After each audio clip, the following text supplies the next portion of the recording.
हरे राम राम राम हरे हरे, हरे कृष्ण कृष्ण कृष्ण हरे हरे, हरे राम राम राम हरे हरे, हरे कृष्ण कृष्ण कृष्ण हरे हरे। सद्गुरुनाथ महाराज की जय। गुरुर्ब्रह्मा गुरुर्विष्णु गुरुर्देवो महेश्वरः, गुरुः साक्षात् परब्रह्म तस्मै श्री गुरुवे नमः। सद्गुरुनाथ महाराज की जय। हम लोग सुंदरकांड का अभ्यास कर रहे हैं। इसमें हमने पहले देखा कि रावण हनुमान जी जब अट्टहास करी गर्जा, है ना, यानी सीता जी ने उनको परमिशन दी कि राम चरण पंकज धरो लंका चलो। ये तो भगवान के चरण अपने हृदय में रख के मधुर फल खाओ, है ना, कि रघुपति चरण हृदय धरी तात मधुर फल खाओ, ऐसा उन्होंने परमिशन दी। तब हनुमान जी फल खाने लगे और कुछ झाड़ भी तोड़ डाले, तो महाभट गए और फिर मेघना पहले अक्षय कुमार को भेजा। अक्षय कुमार यानी इंद्रिया, ऐसा हमने देखा था। और ये रावण का बेटा है, यानी रावण यानी हमारे अंदर का मोह है, और ये मोह इंद्रियों द्वारा भोग भोगना चाहता है। और ज्यादा मोह भोग भोगने का हमको मोह होता है, और ये ही वो मोह है। और भोग में से अगर हमको निकलना है तो हम लोग हमारे अंदर वैराग्य की बहुत जरूरत है। यानी भोग और ये इंद्रियों के भोग से और उनके मोह से अगर हमको बाहर निकलना है तो हमारे में यही यानी वैराग्य एक ही साधन है। यानी हनुमान जी अक्षय कुमार को मार सके, इसका कारण यानी वो वैराग्य है, और वैराग्य से ही ये इंद्रियों पे विजय मिलवा सकता है। नहीं तो चाहिए चाहिए चाहिए, हर एक इंद्रिय अपने अपने भोग की तरफ हमको खींचता है, और उनका हमको मोह होता जाता है कि और चाहिए और चाहिए। और इसके जीतने के लिए हमारे अंदर हमको वैराग्य लाना चाहिए। और उसके बाद में रावण ने मेघनाथ को भेजा। अक्षय कुमार को मारने के लिए ज्यादा टाइम नहीं लगा, क्योंकि वैराग्यशाली थे। और मेघनाथ को यानी इंद्रजीत को भेजा। इंद्र जो स्वर्ग का राजा है, उसको जीतने वाला ये इंद्रजीत है। और ये इंद्रजीत यानी काम है। काम में बहुत ताकत होती है, कामनाओं में इतनी ताकत होती है कि आदमी कामनाओं के चलते अच्छे से अच्छा आदमी भी हर एक पायरी पे उतर जाने के लिए तैयार हो जाता है, यानी तमोगुण में भी जाता है, रजोगुण में भी जाता है। कामना में इतनी प्रबलता है, ये काम बहुत प्रबल है, और आदमी उसके लिए कुछ भी करता है, रजोगुण तमोगुण का भी अंगीकार करता है। और उसकी पूर्ति के लिए उसे और ज्यादा यानी कामना पूरी हुई तो मोह बढ़ता है, और पूरी नहीं हुई तो क्रोध आता है। ये सब इसका परिवार है, रावण का परिवार। यानी ये इसको बोला है कि काम, और काम बहुत प्रबल है। हनुमान जी शिव के अवतार है, तो जिसने कामदेव को जीत के बैठे हैं। एक शिव जी ही है जिसने कामदेव को जीता है। इसलिए शिव जी और शिव जी ही के अवतारी हनुमान जी है। और हनुमान जी जब छोटे थे तो उन्होंने सूरज निकल लिया था, तो वहां उनको सब देवताओं ने मिलके वरदान दिया था कि हमारा एक भी शस्त्र आपके ऊपर हावी नहीं होगा या प्रभाव नहीं बताएगा। इसलिए ये मेघनाथ यानी इंद्रजीत लड़ाई करने आया, और वो एक ही इसमें हनुमान जी ने उसको एक बुक्के में बेशुद्ध कर डाला। और थोड़ी देर में जब वो होश में आया तो उसने ब्रह्मास्त्र का प्रयोग किया। और ब्रह्मास्त्र यानी बहुत भारी, सबसे उच्च प्रति का ये अस्त्र है। जैसे हमने देखा था कि 3 अस्त्र है, और उसमें से ब्रह्मास्त्र बहुत ही प्रभावशाली है। पाशुपस्त्र, नारायणास्त्र और ब्रह्मास्त्र, ये ब्रह्मास्त्र सबसे उच्च प्रतीका है और बहुत ऊँचे काम के लिए यानी बहुत ज़्यादा संकट के समय इसको वापरा जाता है। और इस साधारण बंदर के लिए ये इसका प्रयोग किया है, इसलिए थोड़ा इसका मेघनाद का अविवेक इसमें दिखता है। और किया तो किया, इसने इसका प्रयोग ब्रह्मास्त्र का प्रयोग करके भी बहुत भारी काम के लिए करना चाहिए था, तो इसका बंदर पे प्रयोग किया। यानी ब्रह्मास्त्र का थोड़ा-सा क्यों न हो यहाँ अपमान दिखता है और हनुमान जी वो अपमान उन्होंने तो कर लिया, पर हनुमान जी वो अस्त्र का अपमान न करके वो लगते ही मूर्छित हो गए। अगर मैं इसको न मानूँ तो महिमा मिटे अपार बोला है। जो ब्रह्मस्त्र न मानहु महिमा मिटे अपार, इसकी महिमा मिट जाएंगी। ऐसा वास्तविक देखो तो इनके पर कोई भी अस्त्र काम करने प्रयोग किया जाए तो इसके पर उसका कुछ असर नहीं होगा, ऐसा वरदान है। तो भी खुद के ऊपर वो अस्त्र वो काम करवा लेते हैं क्योंकि राम काज करना है, इसलिए वो अपने पर वो अपमान नहीं होने देते और उसको मान लेते हैं और मूर्छित हो जाते हैं। अब ये मूर्छित हो गया है तो दूसरा अस्त्र चलाने की कोई जरूरत नहीं थी।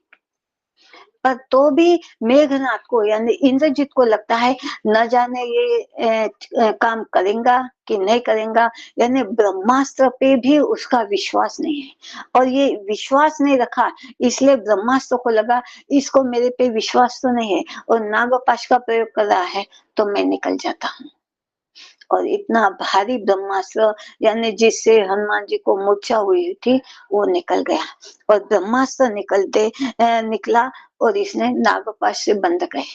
और भगवान भी बंद क्यों गए, क्योंकि ये ऐसे देखो तो ये नागपाश यानी ये बोलते हैं कि मैंने तो अपने ऊपर खंडे पर राम जी को बैठाया है, यानी मैं गरुड़ स्वरूप हो गया हूँ। गरुड़ के ऊपर भगवान बैठते हैं ना, तो मैंने अपने खंडे पर भगवान को बैठाया है, तो मैं तो गरुड़ हूँ और गरुड़ तो नाग को सांप को खा लेता है। तो ऐसा ये नागपाश का भी हनुमान जी को कोई डर नहीं है, पर तो भी शत्रु के देश में जाना है और वहां भक्ति पताका फैलाना है, राम जी के नाम की भक्ति का प्रचार करना है, इसलिए उसके सभा में रावण के सभा में जाने के लिए उन्होंने ये मेघनाथ का जो छोड़ा हुआ नागपाश है वो उन्होंने स्वीकारा और उसमें बन गए। यानी उसने ब्रह्मास्त्र जो चला था वो उसमें भी उसका अज्ञानवश चलाया है कि अज्ञान है ये कि कहाँ क्या करना चाहिए ये उसको नहीं समझ में आ रहा है। और इधर एक देखो तो उसको विश्वास नहीं है, ये दोनों वजह से ब्रह्मास्त्र फैल गया और ये नागपाश से वो बंधा तो उसका भी प्रभाव उनके पर ज्यादा रहा नहीं, क्योंकि वो राम काज लगी प्रभु बंधाए है। ऐसा हमने कल देखा था, कपि बिलोकी दशानना बियसा कई दुर्बाद सुत बद सुरती किन्नी पुनि उपजा हृदय विषाद। यानी जब ये हृदय में थोड़ा सा बिहसा यानी बनावटी हंसी की, है ना, पहले हंसा फिर दुर्बाद हुआ, यानी दुर्बाद किया यानी दुखी भी हुआ, थोड़ा सा हंसी उड़ाई और फिर हृदय में थोड़ा संकुचित हुआ और फिर हृदय विषाद यानी दुखी भी हुआ, यानी क्षण में हंसता है, क्षण में दुखी होता है, क्षण में मजा उड़ाता है। ये यानी थोड़ी सी पागलों सी गति रावण की हो गई है, रावण हनुमान जी को देख के यानी अपने आपे में नहीं रहा है, पागल जैसे हो गए रावण। और वो ऐसा यानी हनुमान जी वहां जाके भी कह लंकेश कवंते किसा कहते हैं कि तू ये कहाँ से आया है और अपना प्रभाव बता रहा है, तुझे मेरा बल मालूम नहीं है कि मैं कौन हूँ। और इतना पागलपन के जैसा और ऊपर से बोल रहा है कि मेरा बल तो देख मैं कौन हूँ, तू भूल गया क्या मैं कौन हूँ, कि मैं देखो असंख्य देखो अति असंख्य सटोथ कि असंख्य के जैसा मेरी सभा में आके खड़ा है, मुझे प्रणाम नहीं करता है, कोई नमस्कार नहीं करता है और ये ऐसा शठ के जैसा खड़ा है। तो मारे निश्चर के अपराधा, निश्चर मेरे क्यों मारे तूने, जाब पूछ रहा है, जवाब पूछ रहा है कि क्यों तूने मेरे राक्षसों के क्या अपराध किया था? तो बोलते हैं हनुमान जी शांत है, कोई भी यानी मन से विचलित न होए, न ही डरे और शांति से कहते हैं कि सुन रावण ब्रह्मांड निकाया, जासु बल विरचित माया। यानी जिसके ये मैं पहले पूछा था ना कि तू कौन है? इसलिए पहला जवाब देता है कि मैं कौन हूँ, तो जिसके बल से ये ब्रह्मांड चलता है, जिसके बल से माया ये ब्रह्मांड की रचना करती है और वो माया से वश तू हो गया है। और सुन रावण ब्रह्मांड निकाया, पाई जासु में विरचित माया।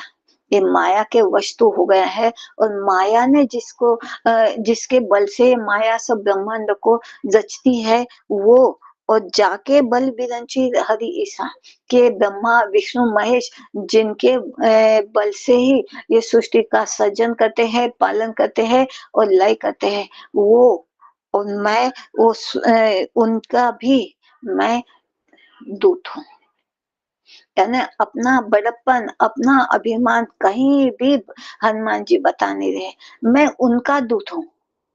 और तू समझ जा, धरे विविध देह सूत्र था। मैं इतना यानी वो कोदंडधारी और दयावान है, जो तू अगर उसके शरण में जाएगा तो तुझे भी वो अपने आप तेरे पे दया करेंगे। और जो सभा में कोदंडधारी श्री राम जी ने धनुष तोड़ा था, वहां तू भी था। जो तू नहीं कर सका वो उन्होंने किया था। तब तू अपने सब राजाओं के बीच में तू भी था। वो कोदंडधारी श्री राम याद कर कि कहाँ कहाँ तू उनसे हरा है।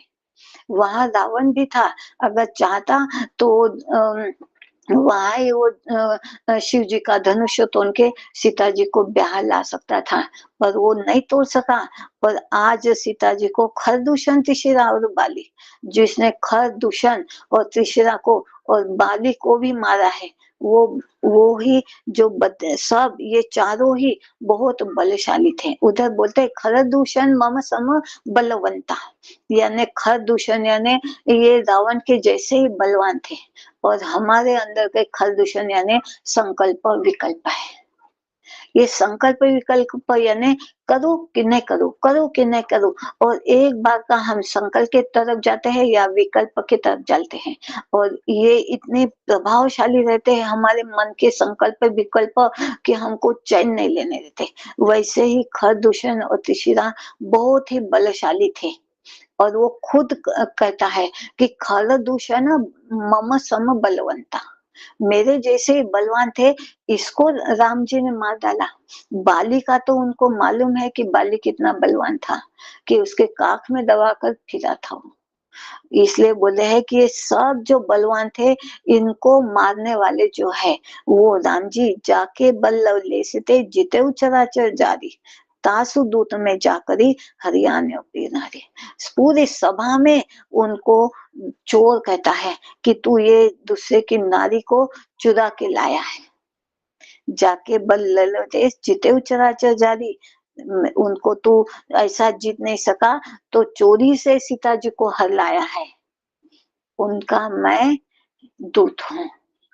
आने हो हरि आने हो प्रिय नारी, उनकी प्रिय नारी तू हर के लाया है, यानी तू चोर है। भरी सभा में, रावण के ही सभा में रावण को हनुमान जी चोर कर रहे हैं। यानी पूरे उसकी जो अभिमान की जहां जहां धागे लगे हैं, वो सब हनुमान जी तोड़ना चाहते हैं और राम जी का डंका वहां बजाना चाहते हैं। कि यानी सब सभासदों के मन में एक जो रावण का डर बोलो या मान बैठा हुआ है। ये रावण की सभा है ना, रावण की सभा में रावण का जो सब सभासद वृंद है, वो सब रावण के ही पक्ष के हैं। उनके ही सभा में जाके उनके ही बारे में सब पोल खोल रहे हैं और राम जी की श्रेष्ठता बता रहे हैं। और बोल रहे हैं कि जाओ, जानो मैं तुम्हारी प्रभुताई, तुम्हारी क्या प्रभुताई है कि रावण के का हारना कि सहज बहू के साथ में तुम्हारे थे, बाली ने तुम्हारे साथ में क्या किया था याद है ना? सहस्त्रार्जुन ने तुम्हारे साथ में क्या किया था? और ऐसा ये सब याद दिलाता है कि और सबको यानी महसूस करवाता है कि रावण कितनी बार हारा भी है, हर बार जीता नहीं है। और कहाँ-कहाँ हारा है, ये सब सभासदों को वो मालूम करवा रहा है। और सब सभासद के मन में ऐसा ये एक प्रकार की आशा एक प्रकार का विचार आ गया है कि रावण के तरफ से हम अगर रहेंगे तो हमारी मृत्यु रखी हुई है, ये तो मरेगा और हमें भी मारेगा। और अगर हम राम की तरफ से गए, आज ये युद्ध में या ये संघर्ष में राम जीतने वाले ही है। ये जाहिर रीति से हनुमान जी वहाँ उसके ही सब हमें बता रहे हैं। यानी उसके सब वीक पॉइंट जहाँ-जहाँ उसकी दुखती नस है, वो सब हनुमान जी ने सबके सामने खोल रखी है। डायरेक्ट डायरेक्ट चोर कहा है। और उसके बाद में रावण इसकी ये सब बातें को हवा में उड़ा डालता है, बिहसा यानी वो सुनकर हँसता है, यानी अनसुनी कर डालता है। और कहता है ए, बी ये खायो फल प्रभु लागे। दूसरे प्रश्न का उत्तर देते हैं कि मैं बंदर हूँ और हर एक जीव को अपने प्राण प्यारे रहते हैं और मैं बंदर हूँ, मुझे भूख लगी तो हमारे यहाँ कोई दाल चावल रोटी तो नहीं बनती है। हम तो ये जो दिखे वो फल खाते हैं और मैंने कभी स्वभावते तो नहीं रोका।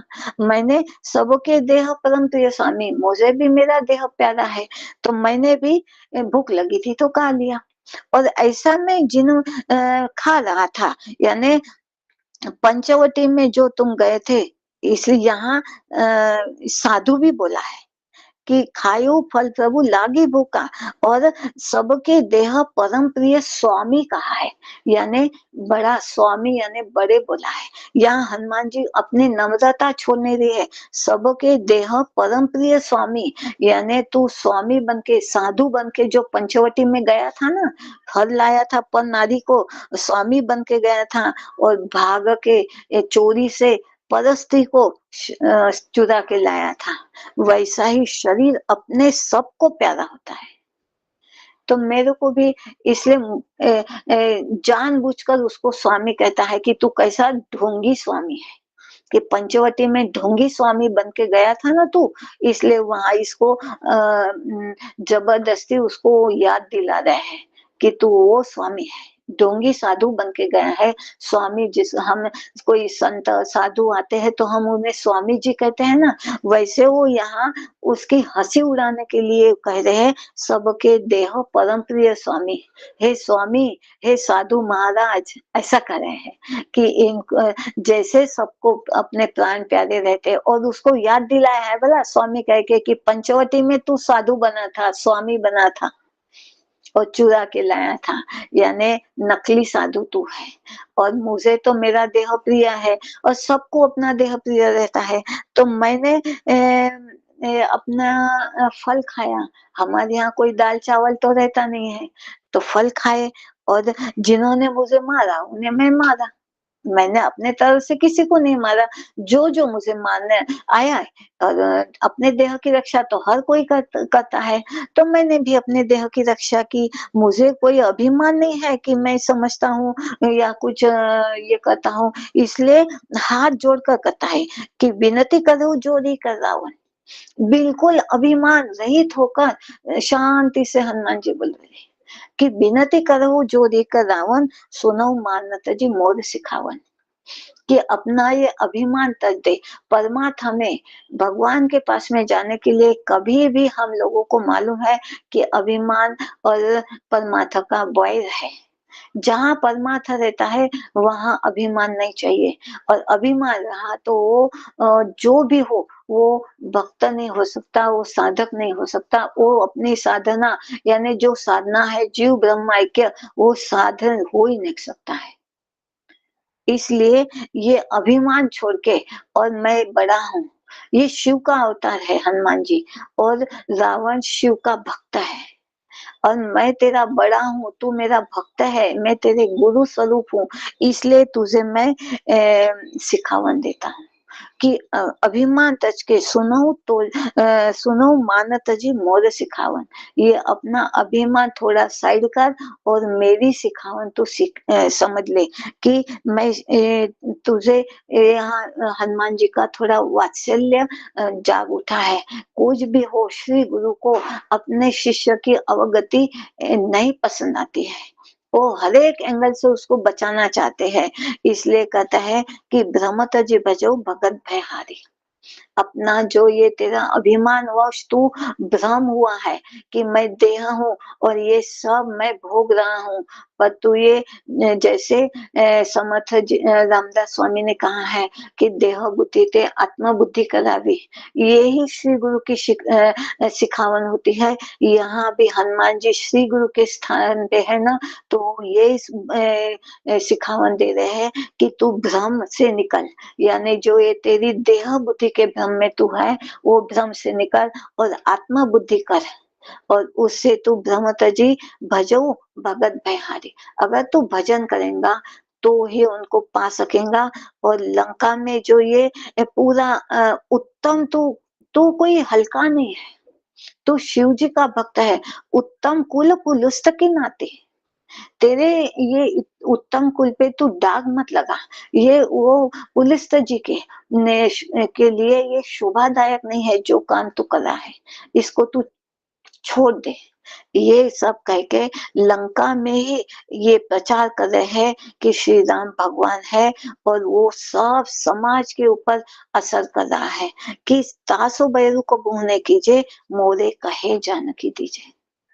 सबके सामने उसकी ही सभा में, उसका ही सामने, सब नागरिकों के सामने, यानी पूरी सभा में उसके अक्खी लंका नगरी के सब आके बैठे हैं, इसलिए सबके सामने भगवान श्री राम जी कौन है ये उनको बता रहे हैं। जो सु असुर चराचर खाए, ये सब सारे सुरों को यानी देवताओं को और असुरों को सबको खाने वाला जो काल स्वरूप है या सबको चलाने वाला परब्रह्म स्वरूप है, वो ही ये श्री राम है।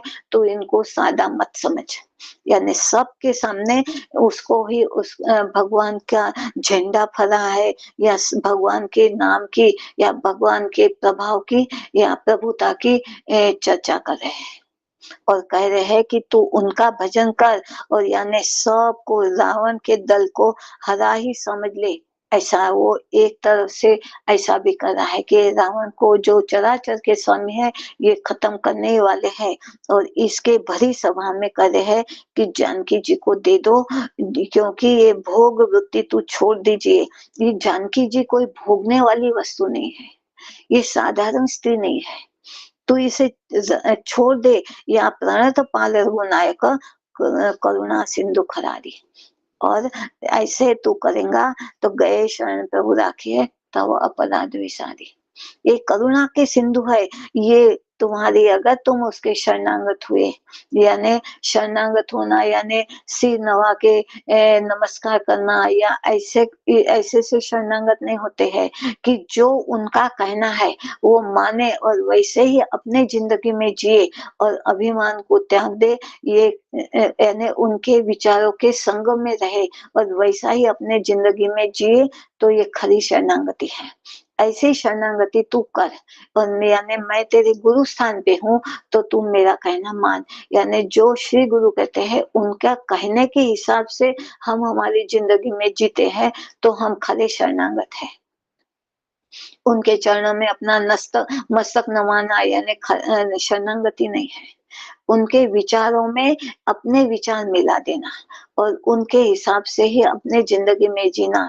यानी जो शिव जी कर रहे हैं, यानी शिव जी के हनुमान जी के रूप में शिव जी उसके गुरु आए हैं, और उनको भक्त वत्सलता उनकी जाग गई है कि अपने शिष्य के ऊपर, अपने भक्त के ऊपर उनकी वत्सल भाव आ गया है। और ये सिखावन, उदार सिखावन भगवान रावण को दे रहे हैं। तो कहते हैं कि तू ये मान जा, राम चरण पंकज धरो, लंका अचल राज्य तुम करो। तेरे राज्य का उनको बिल्कुल ही मोह नहीं है। वो तुम सिर्फ इतना करो कि भगवान के चरण अपने हृदय में रख के अचल राज्य करो। जैसे कहा जाता है ना, येता जाता बसत उठता कार्य करता, देता घेता वदनी वदता ग्रास घेता, हो घरी दारी शय्येवरी सती सुखाचे अवसरी, समस्तांची लज्जा त्यजून भगवत चिंतन करे। ऐसा भगवान का चिंतन करते करते हम हमारे घर में हमारे सब व्यवहार करते हैं, हमारे बाल बच्चों के साथ में हम रहते हैं, तो हम भगवान के ही, यानी भगवान हमको कृपा ही करते हैं। ये ही एक मार्ग है उनके शरणागत का, कि राम चरण पंकज धरो। ये राम जी के साथ में रहे या उनकी सेवा कर, ऐसा कुछ भी नहीं कहा। लंका तेरी है, तेरा ही सब है और उसका अचल राज्य तुझे मिलेगा। पर तू ये जो एक खराब काम करके बैठा है, भोग की इच्छा करके बैठा है, वो भी सीता जी के साथ में, वो तू एक त्याग दे। एक ही तेरा अवगुण, ते अज्ञान वश तेरे में आया है, ये अभिमान के वश तू हो गया है और तू ये जो करके बैठा है वो तू त्याग दे। तो इससे तुझे अचल राज्य मिलेगा और तेरा राज्य तेरा ही है, उनको तेरे राज्य की बिल्कुल अभिलाषा नहीं है। और उससे क्या होगा कि तू अचल राज्य भोग सकेगा, नहीं तो ये तेरा राज्य जाने वाला है। और अचल होना है तो तुझे राम के चरण से ही प्रेम करना पड़ेगा और उनके चरण अपने हृदय में रखकर, जैसे उधर भी राम चरण अपने हृदय में रख के ही मधुर फल खाओ, ऐसा सीता जी ने कहा है। यानी खाना पीना जो भी कहा है कि जो कार्य करने को कहा है, वो सब काम करने टाइम पे भगवान के चरण कमल हृदय में रखकर, यानी उनके चिंतन में हम हमारे व्यवहार के संसार के काम काज करने हैं। या पूजा पाती ये जो भगवान का नाम स्मरण है, हम ये 24 घंटे नहीं कर सकते हैं।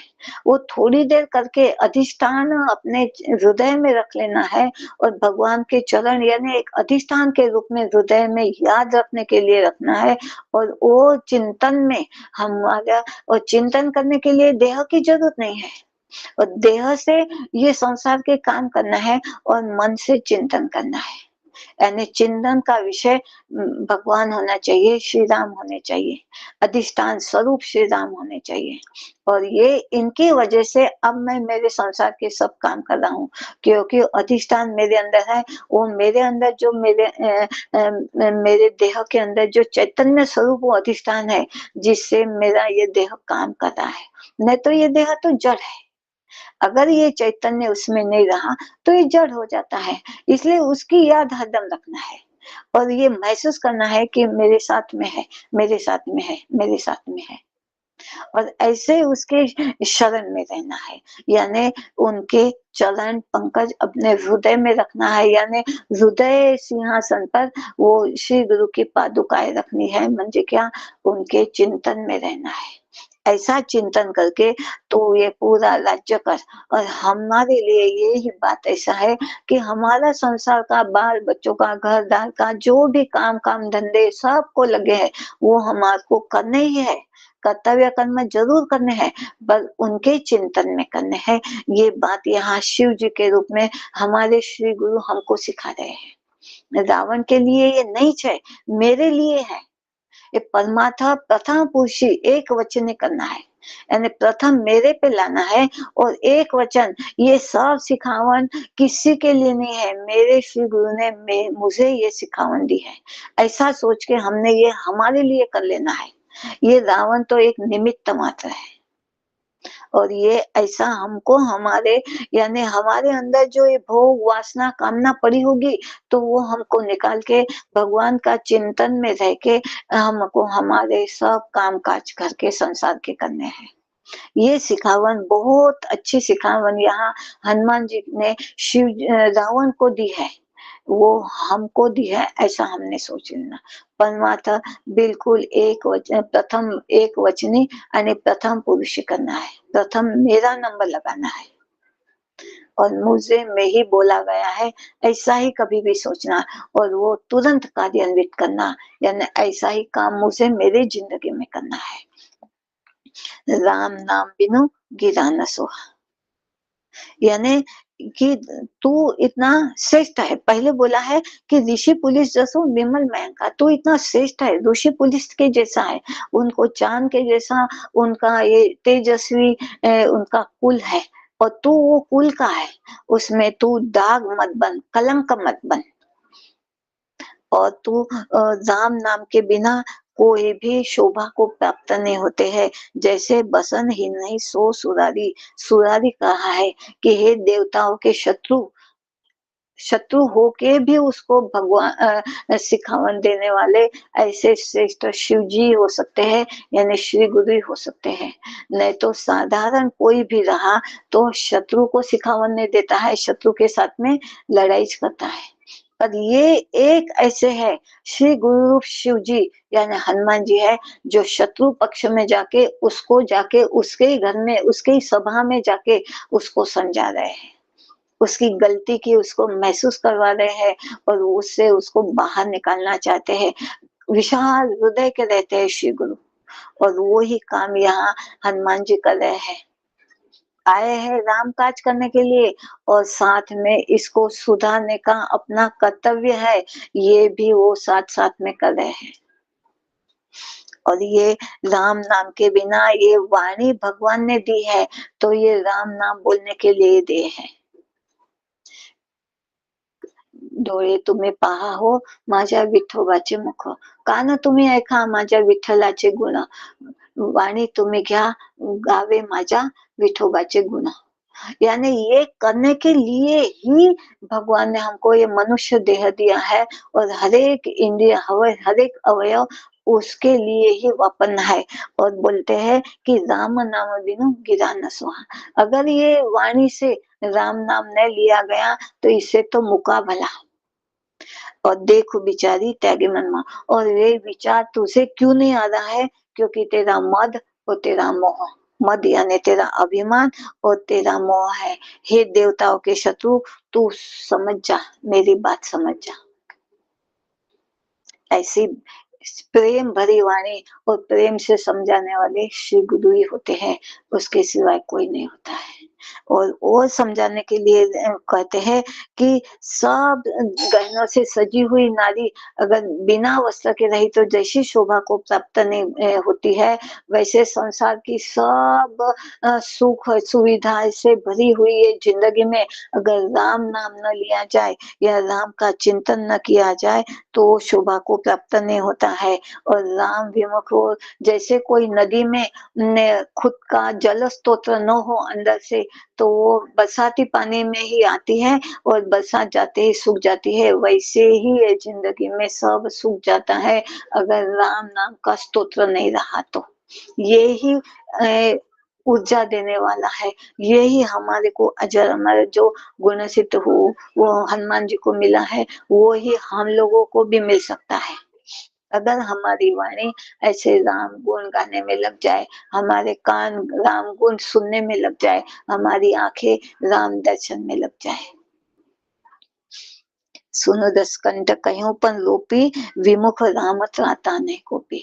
कि मेरी बात तू पक्की समझ ले कि तू अगर राम नाम का भजन नहीं करेगा, राम नाम वाणी नहीं भजेगा, तो मैं तेरी ही सभा में तेरे ही सभा में तेरे ही सामने और तेरे ही लोगों के सामने पद रोक के कहता हूँ कि अगर राम नाम के बिना तुझे तू अगर अपना वर्चस्व जमाना चाहता है तो कोई ब्रह्मा विष्णु महेश भी तुझे बचा नहीं सकेंगे। कि चैतन्य से रहित जैसी देह शोभा को नहीं पाता है, ये चैतन्य उनका है जिसके चैतन्य के वजह से तू ये सब कर रहा है, उनको ही तू भूल गया। ये अच्छा बुरा जो अपने से काम होता है वो किसके भरोसे पे हो रहा है कि अंदर चैतन्य स्वरूप वो ब्रह्म तत्व है, इसलिए ये सब हो रहा है। और उसे ही वो तत्व को ही भूल गया, वो चैतन्य को ही तो भूल गया है। और अगर उसको तू ध्यान नहीं देगा तो तुम्हारे ही यहाँ मैं पद रोक के कहता हूँ, तेरी ही सभा में कहता हूँ बोलते। कोई छुपके से या कोई एकांत में जाके सिखावन नहीं दे रहे, भरी सभा में और उसकी सभा में, उसके नागरिकों के, उसके लोगों के सामने, यानी सब निशिचर वहाँ जमा हुए थे, उनके सामने ये कह रहे हैं कि तू समझ जा, मेरी बात समझ जा और मान ले और तू भगवान का स्मरण कर ले, भगवान का नाम जप ले, भगवान को शरण में चला जा। विमुख राम त्राता नहीं कोपी। अगर तू अपने अभिमान वश तू ये सब करेगा तो तुझे हजारों ब्रह्मा विष्णु महेश भी आएंगे ना तो नहीं बचा सकेंगे। तू लाख मेरा भक्त होएगा पर मैं भी तेरा कुछ नहीं कर सकूंगा। ऐसा उनका बोलना है। मोह बोल बहु शूल प्रद त्यागौ तम अभिमान।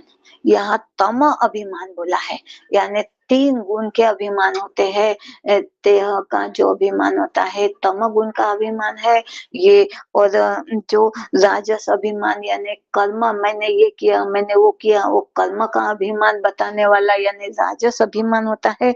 और सद्गुणों का अभिमान करने वाला यानी वो सात्विक अभिमान होता है। और ये रजोगुण का जो कर्मेंद्रिय से बना हुआ है, ये कर्मेंद्रिय और प्राण यहाँ लग जाते हैं, इसलिए वो तामस में चला जाता है। और बोलते हैं कि तू ये तमोगुण का जो अभिमान है ये तू त्याग दे। मोह मूल बहु शूल प्रद त्यागहु तम अभिमान। और ये अभिमान क्यों आया है, इसका मूल क्या है, मोह। हमने शुरुआत में ही रावण यानी मोह का पुतला है। ये हमारे अंदर भी ऐसा मोह जब तक पड़ा है तो हम भगवान को पा नहीं सकते या एक रूपता को नहीं पा सकते, हम जन्म मृत्यु के चक्कर में से नहीं छूट सकते हैं। और ये मोह को निकालने के लिए हमको ये ही श्री गुरु की जो सिखावन है वो हमको हमारी जिंदगी में उतारने पड़ेंगे। और कहते हैं कि ये तीनों ही गुण से तू ऐसा कर कि सात्विक अभिमान को तू धारण कर और तू भजन कर, यानी सद्वृत्ति में तू रहे। और तामस का जो तू ये लेके बैठा है देहाभिमान, इसको तू छोड़ दे। ये मोह मूलक है, मोह से आया हुआ है और मोह अज्ञान से होता है। और तू ये अज्ञान बहु शूलप्रद होता है।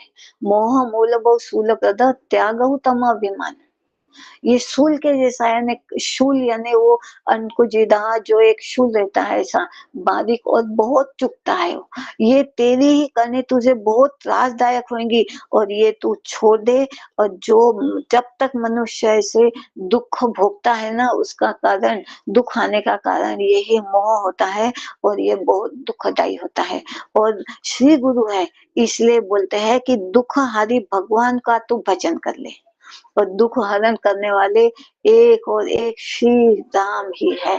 तू उनका भजन कर ले और ये अपना कल्याण साध ले। ऐसा कल्याण करने से ही तू अपने दुख से बाहर निकल सकता है। और राजस से सात्विक कर्म करने का, यानी राजस गुण जो है वो कर्म करने के लिए यानी चंचलता का प्रतीक है। वो चंचलता करवाता है और तुझे काम ही करना है ना बोलते हैं तो तू सात्विक गुणों के कर्म कर, यानी सत्कर्म कर। ये जो तूने खराब कर्म किया है, तमोगुण का कर्म किया है कि सीता जी को उठा के लाया है चोरी से, यानी तमोगुण में गया है। तो तू अब थोड़ा सत्वगुण कर्म तो तेरे को ही तेरा करना है कि तू उठा के लाया है, तो ऐसा नहीं करे कि मैं लेके जाता हूँ तू मुझे परमिशन दे। तू ही उनको, तू लाया है तो तू ही वापस कर, यानी अब सत्कर्म कर। तूने तमोगुण का कर्म किया है, अब तू राजस गुण से सत्कर्म कर। तुम्हारे हमारी जिंदगी में भी हमको कर्म तो करने ही पड़ते हैं, कर्तव्य कर्म सबको करने पड़ते हैं। तो इसलिए कहते हैं कि तू ये सत्कर्म कर और जिससे तेरी सद्वृत्ति होए और भगवान में तेरा मन लग जाए। और जब भगवान में मन लग जाता है तो वो वृत्ति ही निवृत्त हो जाती है, यानी एक रूपता आदमी को मिल जाती है। यानी वो जितने श्रेष्ठ है भगवान, वैसे ही वृत्ति यानी हमारी विचार, ये राजस विचार और तमोगुण के विचार ये निकल जाए, यानी सद्वृत्ति हो जाए, ये सत्वगुण का परिपोषण हमने किया, तो उससे हमको भजन में मन लगता है, यानी चित्त की शुद्धि होती है, चित्त की शांति होती है और श्री गुरु के भगवान के चरणों में स्थिरता मिल जाती है। और ये स्थिरता ही वहां जाने के लिए, एक रूपता के लिए काम लगता है। और ये करने के लिए वो कह रहे हैं कि जब अपना ही, यानी वो मानता नहीं है कि मृत्यु निकट आई खल तोरी, लागे से रंग सिखावन मोहे। रावण ये मानता नहीं है। जब अपने ही, अपने हितकारी श्री गुरु की, संतों की, बड़ों की बातें नहीं मानते हैं, तो समझ लेना चाहिए कि इसका अब भला ही नहीं है, इसका कोई भला कर नहीं सकता और इसको भलाई करनी ही नहीं है। वो खुद ही खुद का दुश्मन हो गया है। इसके लिए हम जैसे प्रारब्ध पे या भगवान के ऊपर ये थोप देते हैं कि भगवान ने मेरी जिंदगी में ऐसे प्रसंग लाए, ऐसा दुख दिया, भगवान ऐसा करना चाहिए क्या? भगवान ने कुछ भी दुख नहीं दिए हैं, हमारे ही ये कर्म है जो हमको दुखदाई हुए हैं, शूलपद हुए हैं। अगर ये दुख में से निकलना है तो हमको ही हमारे जो विचारसरणी है वो बदलनी पड़ती है और इधर जाना पड़ता है। और रावण इतना समझाने के बाद में समझ नहीं रहा है। अपने ही श्री गुरु संत की वाणी, यानी जो बोधप्रद वाणी है, ये उनकी सिखावन है, ये उसके गले नहीं उतर रही है। कितना शिव जी यानी हनुमान जी उसको सिखावन दे रहे हैं। श्री गुरु स्वरूप है उसके, शिव जी का ये बहुत बड़ा भक्त है, इसलिए वो उसको सुधारना चाहते हैं।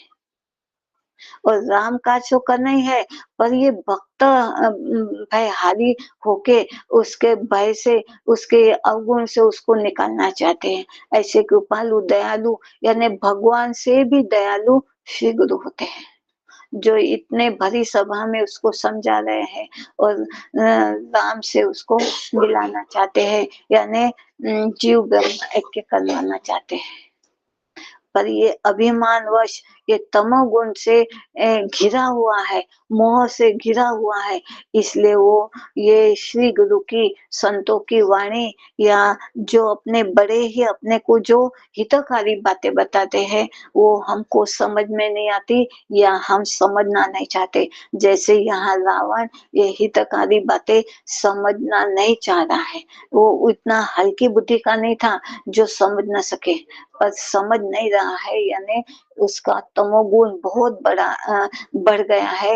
मोह, अति मोहवश आदमी ऐसे काम करता है। और ये मोह में ही वो ऐसे संतों को, श्री गुरु को या अपने बड़ों को ऐसी गंदी वाणी बोलता है कि मृत्यु निकट आई खल तो ही, लागे से धन सिखावन मोही। उलटा हुई ही कहो हनुमाना, मति भ्रम तोर प्रकट में जाना। और हनुमान जी कहते हैं कि ऐसा नहीं होने वाला है, उल्टा होना है। मति भ्रम मेरी नहीं हुई है, तेरी मति भ्रम हुई है, यानी तमोगुणी मति, यानी बुद्धि तेरी तमोगुण में फंस गई है, इसीलिए तू मेरी सिखावन सुन नहीं रहा है। अधम हो गया, अधम बोला है, अधम सिखावन, लागे से अधम सिखावन मोहे। तो एकदम अधम यानी नीच जगह पे गया है, नीच बुद्धि का हो गया है, इसलिए तुझे मेरी सिखावन लग नहीं रही है। और सुने कभी बचन बहुत खिसियाना, बेगे न हर हो मुड़ कर पाना। ये अगर ऐसा मूड और अधम कहता है तो क्रोध आ गया है।